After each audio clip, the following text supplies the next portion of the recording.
Welcome to Rework, a podcast by 37 Signals about the better way to work and run your business. I'm your host, Kimberly Rhodes. I'd be willing to bet that most people listening would say that time is a scarce resource, that there just aren't enough hours in the day to get everything done, and they often feel like they're jumping from one task to another, trying and failing at multitasking. But it doesn't have to be that way. And Jason Fried and David Heinemeier Hansson, the co-founders of 37 Signals, have found a better way to work. Both David and Jason have written about time management extensively, and today they're joining me to talk about the concept of bucketing your time. Guys, tell me a little bit about this. Yes, so we so often seem to focus around how do we get more productivity, how do we get more progress out of the time we already have, not working 60-hour weeks, not working 80-hour weeks. No, if you have 40, how do you make them count in the best way possible? And the way I've found to be most effective is to bucket that time in ways that I'll do a certain activity, like answering emails, particularly answering sort of open-ended questions, follow-ups from something we've talked about on the podcast, follow-ups to something I've written about. Hey, those are kind of responses. They don't need a response immediately. So what I do is I answer those kinds of emails about like once every 2 weeks. I let it all flow up. Hey has this wonderful feature called reply later. So it'll all just stack up and I'll go in there and there'll be like 70 emails. That's a bucket of time. I'm going to spend 30 minutes or 40 minutes answering 70 emails, which means that I'm actually only spending 2 minutes an email, which is the other advantage of if you're trying to give something a limited amount of time, it teaches you about efficiency of writing. If I was writing to each individual person, giving them a reply as soon as that come in, first of all, it would interrupt my state of flow as soon as I had to do that. I had now to jump out of this mode. I was getting into figuring out what's this person saying, writing to this person. Boom. I've already sharded my time. I've made a cut in the day. When I see it all together, I go like, how am I going to reply to 70 people? Well, I'm going to reply to 70 people by keeping my replies to 2 paragraphs or less. Sometimes 1 line or less. Sometimes 1 emoji. That works really well. People get a good answer. Does it matter that reply comes 2 weeks later? No, not really. Now I've handled all this email that could have been dripped out over my work weeks for 2 weeks straight.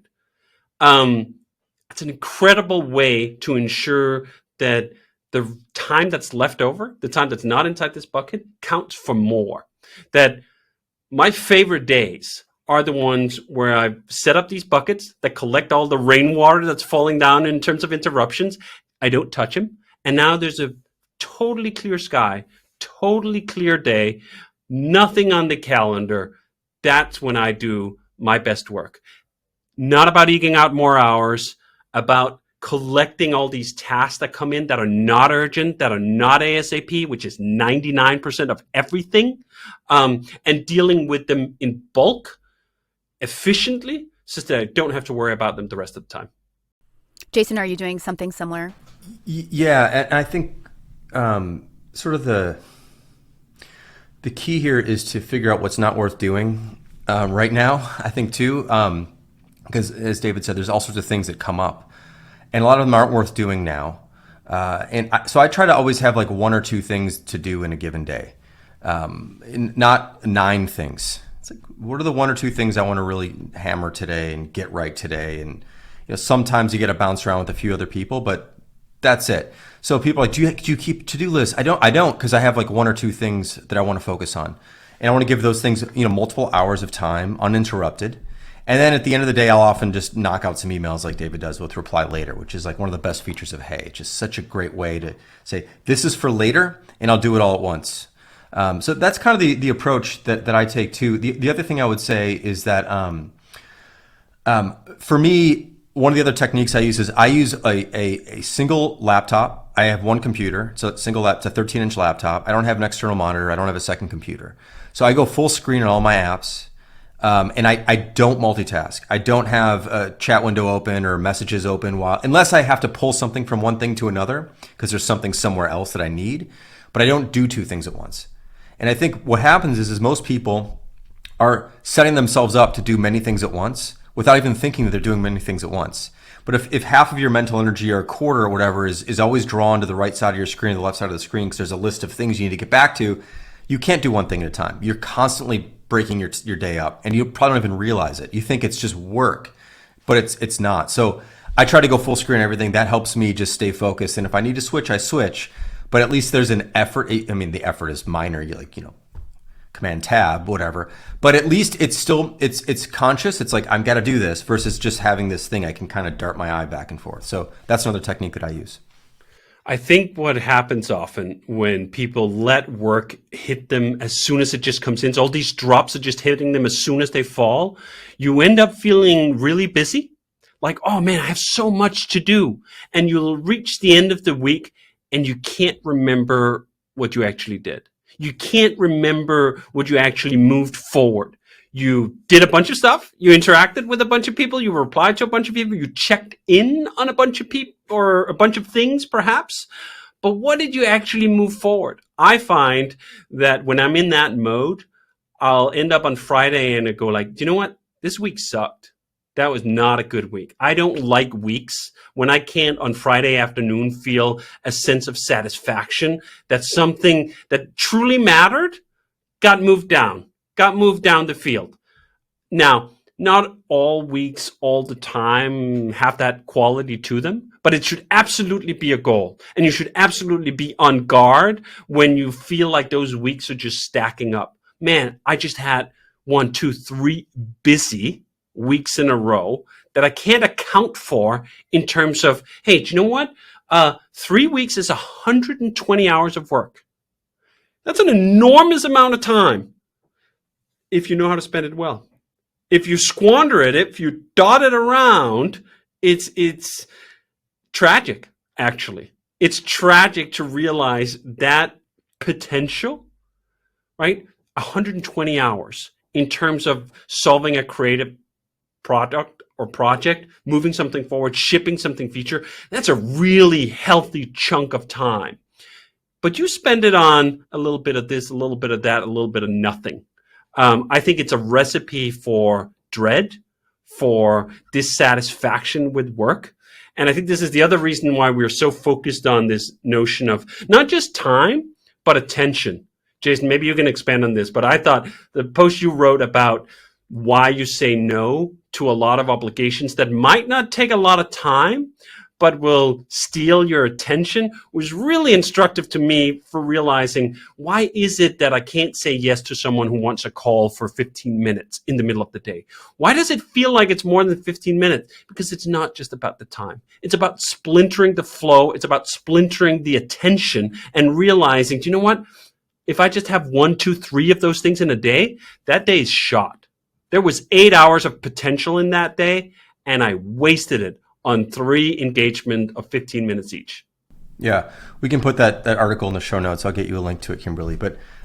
And I'll get to that in a second. The other thing I want to talk about is at the organizational level, we also have buckets, which is basically our 6-week cycle. So David just wrote a post on LinkedIn, on Hey World, and then also on LinkedIn, where someone asked a question about, like, what if your priorities change during the 6-week period of time? And the answer is they don't change. They're not allowed to change. 6 weeks is a commitment. It's not just a period of time. It's actually a commitment. Nothing change. I mean, look, if there's an emergency or whatever, okay, fine, but shouldn't be and shouldn't happen. 6 weeks is a commitment, and that's a time bucket. And there's many different buckets of 6 weeks during a cycle in the company, but we're not pouring one bucket into another. We're not mixing the buckets. So if you're assigned to these 2 projects, that's your only responsibility. And you're not going to be pulled off of those things unless there's a true emergency. Otherwise, this is the only thing you have to worry about. So at an organizational level, it's important to time box and bucket too. And again, it's not just about time. It's about the commitment that you make that you will not change your mind during that short period of time, which is why 6 weeks is such a wonderful period of time, because it's much harder to commit to not changing your mind if you say we're going to plan for the next 12 months. That's too long. You're going to change your mind over 12 months, but you can absolutely not change your mind over 6 weeks. And then when that's over, you can get to what you wanted to do next, that you wanted to change your mind on, but you waited. It's a very important thing. So I wanted to mention that too. So So bucketing is not just for the individual, but it's for a team and it's for a company. It's a very important way to look at things. And I think this is actually probably we should talk more about this because it's the most underrated, underappreciated detail. At most companies, you're constantly playing whiplash. And I think everyone who's listening is going to be shaking their head up and down or nodding to this because they're doing something and someone pulls them aside, or there's a change of heart or a change of mind or a change of priority, and they're constantly being pulled back and forth into things, out of things, on top of things, under things. And that doesn't happen here. And that's one of the keys to actually moving forward. It relates to what David was saying, is like you can be doing a bunch of stuff and not getting anywhere. That's what happens when priorities keep changing and points of view or responsibilities keep changing. But if you're committed, you can actually move forward pretty quickly. So on the attention and time point, I realized this happened to me. This one guy kept asking me to get together for lunch or something. I forget exactly if it was lunch or a 15-minute phone call or something like that. And I realized like I actually have the time to do that. It's not like I don't eat lunch. Like I eat lunch anyway, and I have the time. But what I realized was that like it's not just the 60 minutes for lunch is not just that. First of all, you gotta commute to the thing. You gotta meet the person. You gotta ramp up. The conversations almost never actually take 60 minutes. They're going to take longer. And then like whatever you were thinking about is broken now. Before I could have maybe kept thinking about what I was thinking about over lunch, and now I have to stop and think about something else. So time and attention are very different things, and attention is far more limited than time. And that's the other thing to keep in mind, is that while you have 24 hours a day, you don't have 24 hours of attention a day. And while you might work 8-hour days, you don't have 8 hours of attention that you can dart back and forth, because there's margins on the ends that really don't count as attention, because it's attention switching and whatnot. So anyway, different things. I'll get a link to the article, and I think it's a good point to keep in mind. I think this principle of attention switching and the fact that it is far more scarce than time applies at the organizational level too. In fact, this notion of why we try to have why we have the discipline to only change our mind or make determinations on the big projects we're pursuing every 6 weeks is to enable that, is such that we constrain ourselves, and let's not kill ourselves. Sometimes that's difficult. Sometimes you get halfway through a cycle and you're like, I want this thing. And you have to go like, okay, breathe. I get an opportunity in 3 weeks to have a conversation about putting that on the next game. And what happens a lot of times is, of course, you've confused enthusiasm with priority. The thing you were so excited about 3 weeks ago, you're not actually that excited about when you have to do it. But this sense of attention goes to the core of what humans are capable of. Humans do not multitask. There's a single CPU up there, and what it can do is it can switch between tasks, and every time it switches, there's a cost. There's a switching cost. You break the flow. This is one of the things that stand out particularly to me as a programmer. There's been a bunch of studies on this showing that if you interrupt someone for just 10 minutes, how long does it take for them to ramp back up into productive mode? And for some people to take as much as 45 minutes. I find the other thing to be just as true, which is if I know I have something I need to do in like 2 hours, it might just be 20 minutes, 30 minutes. I will not engage with the difficult problems that I'm trying to solve. My brain somehow knows that, like, you know what? It takes a lot of energy to get into the creative mind space to actually crack these problems I'm trying to deal with. And if I have something coming up in 2 hours, you know what? I'm just going to be busy for 2 hours. I'm going to check my emails. I'm going to do all this other stuff that doesn't move the things forward.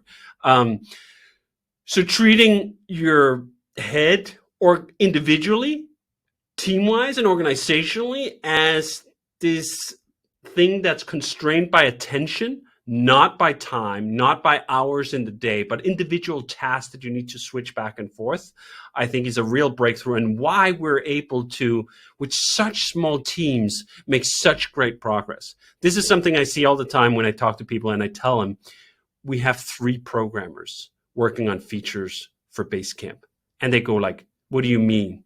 3 programmers on one feature for like, no. 3 programmers total are working on features. They're working with the designer and they're shipping all the stuff that you see publicly announced every 6 weeks.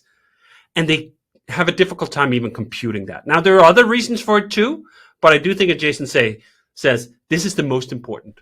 Okay, I do have a quick question for you guys because I feel like there's people who are listening who are like, yeah, David, that's nice that you can answer your email every 2 weeks and just let them fill up the bucket. Like, I don't have that flexibility. I think a lot of it starts at the top of just not always feeling like everything is an emergency. So for people who are listening who maybe are entrepreneurs, like, how do you change that culture from being always on and needing to answer things immediately to this culture that we have, which is like, you have focused time and you work and then you respond to emails when you have time that you're not working on other things? I think it needs to start at the top. And as you say, if you have a boss that is addicted to SAP pills, you got to break that addiction. One way of doing it is to send them a copy of Rework. This is where we had the great chapter where the illustration was literally a pill glass that says ASAP is poison on it. Giving someone an opportunity to just reflect on it, right? All the things that we're chasing all the time as being so important and so urgent, how many of them really are? But some of these things, you have to crack it from whoever is setting the agenda. It is difficult to do individually, but at least you can bracket your own time and your own obligations and your own relationship with what's urgent. That's oftentimes a huge part of it too, even if you can't clear the tables entirely. Yeah, I don't have much more to add. I mean, I remember when we were a web design firm, like a client might email you at 10 p.m. and you might check your email at 10 p.m. and you feel like, well, they wrote me at 10. I need to get back to them right now.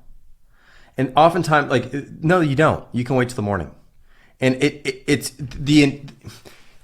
that's where the urgency thing comes in. Like, because they wrote you at 10, it just means maybe that's when they wrote you because that's when they had time or whatever. Like the assumption that because you get something from someone, you need to respond immediately, no matter when it was sent. That's your own mental, that's a story you're telling yourself basically. And you can tell yourself a different story, which is, I'll just get back. First of all, I shouldn't be checking my email at 10, but whatever. If I did, for whatever reason, okay, I'll get back to them in the morning. Nothing's that important right now. It's a personal choice to make oftentimes, not always, especially if there's expectations from your boss or some weird situation like that. But many times you put that on yourself. You just assume that people want to hear back from you immediately because you're so important. I'm so important. I must get back to people with my answer. They can wait. Most things can wait. And it actually is fine. So again, I know these are hard things to do and these are sort of flippant remarks and whatnot, but like there's no other way to really talk about this material than to say like, you actually probably have a lot more control over this than you think you do. And just kind of think about that and try it and see what happens tomorrow. Try it tomorrow. Try letting that one thing slide a little bit longer than you normally would. And you'll find out the sky's not falling and the world doesn't end. And that's just a good first step towards realizing that maybe you have more control over this than you think. And I also think there's a broader point here, specifically if you're trapped halfway inside some pole where a boss or a client is pulling for you. If you actually set some boundaries, you appear more valuable. Like, hey, boss, you want me to work on this? Okay, here's the consequence. Again, you put it in a diplomatic way and present it nicely and whatnot. But like, if I'm working on this, I can't also work on that. And then just become a person who's not just automatically saying yes to everything, no matter how unreasonable the demand is. I think you'll find that you'll establish some authority that actually carries you further than just being the person who always says yes all the time at any moment. Okay, well, with that, we're going to wrap. Rework is a production of 37 Signals. You can find show notes and transcripts on our website at 37signals.com/podcast. And as always, if you have a question for Jason or David about a better way to work and run your business, leave us a voicemail at 708-628-7850, and we just might answer it on an upcoming podcast.